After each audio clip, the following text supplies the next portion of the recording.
Yuk kita lanjutin ngomongin perimenopause weight loss. Video sebelumnya kita udah bahas tentang power phase. Jadi ini fase-fase yang harus kita perhatikan banget kalau kita mau berhasil nih nurunin berat badannya di masa-masa perimenopause ini, geng. Yang kedua adalah manifestation phase atau kita sebut fase ovulasi. Ini mulai dari hari ke-11 sampai hari ke-15. 5 hari aja, tapi ini powerful banget. Karena di fase ini hormon estrogen dan hormon testosteron itu lagi di puncak-puncaknya.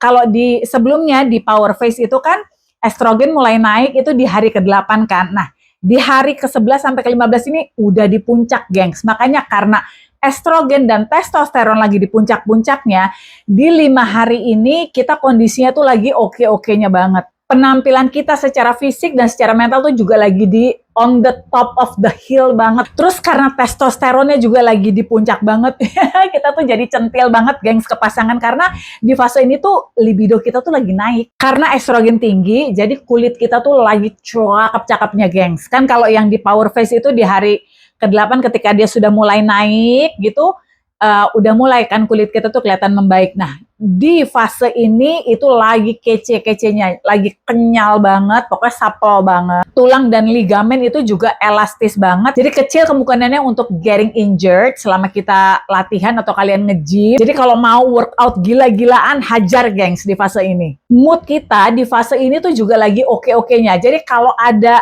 kejadian yang dar-der-dor banget, kita tuh kayak bisa lebih chill, bisa lebih santai, lebih bijaksana ngadepinnya. Kreativitas kita juga meningkat tajam di fase ini, plus kemampuan multitaskingnya juga. Karena testosteron juga lagi tinggi, selain tadi ya libido kita juga lagi tinggi, kita juga lagi jadi ganjen ke pasangan kita.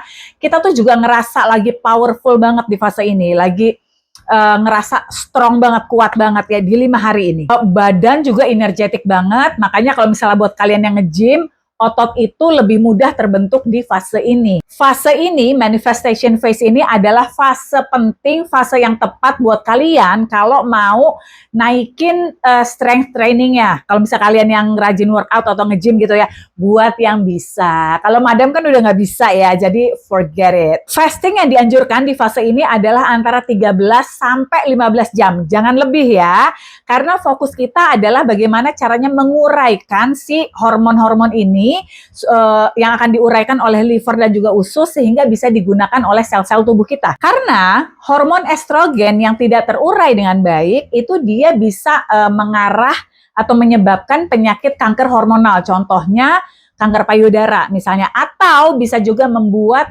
gejala-gejala PMS atau gejala perimenopause itu jadi kayak lebih berat gitu. Maka dari itu di fase ini fokus kita itu adalah untuk mensupport penguraian estrogen. Pokoknya jangan sampai lebih dari 15 jam ya, gengs ya. Karena kalau hormon lagi tinggi-tingginya, dia itu bisa ngerilis toksin yang disimpan di jaringan-jaringan tisu di badan kita. Kalau nanti misalnya udahlah seks hormon kita lagi tinggi, terus kita masuk ke kondisi autophagy, kan di video sebelumnya madam udah jelasin ya autophagy ya.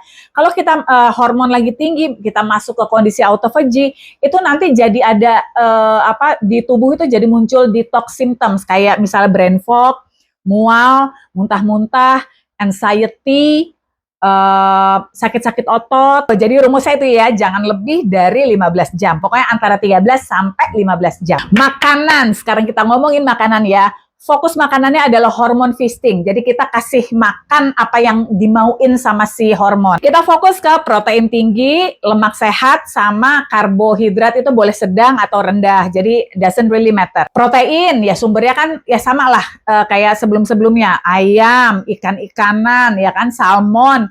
Mau diapain juga, tapi kalau bisa ya dikurangin yang goreng-gorengan. Kalau misalnya emang mau pakai minyak-minyakan, fokus di minyak kelapa, olive oil gitu. Sayur-sayuran kayak brokoli, kembang kol, sayur-sayuran yang hijau, jadi kayak tumis kangkung gitu, bayam segala macam, sikat, gengs. Makanan lainnya bisa yang pendamping nih ya, bisa yogurt, blueberries, raspberries, strawberries, peanut butter terutama. Aduh, kalau madam tuh harus standby peanut butter karena kan Power phase, manifestation phase, itu power phase aja kita 2 gelombang kan.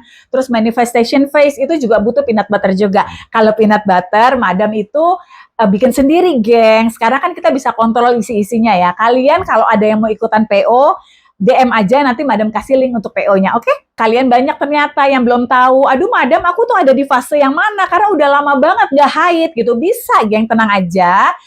Pertama bisa dibantu dengan kalau misal kamu udah skip beberapa bulan, coba minum suplemen ini ya, yang dari Dokter Boyke, madam minum ini, Menoherb ini. Waktu itu kemarin udah skip 3 bulan, alhamdulillah sekarang udah lancar lagi. Atau kalau misalnya memang kalian udah, aduh nggak mau deh gue nggak mau minum minuman apa-apa lagi, pokoknya udah yang kondisi sekarang aja, gimana madam gitu misalnya ya, udah nggak haid-haid lagi. You can start at any time you like. Jadi day one kalian memulai si intermittent fasting yang di power phase kemarin itu anggap aja udah day one di power phase gitu ya. Masih ada yang bingung? Coba ketik aja pertanyaan di kolom komen, nanti insya Allah madam akan jawab lewat video juga ya. Temenin madam turun 8 kilo.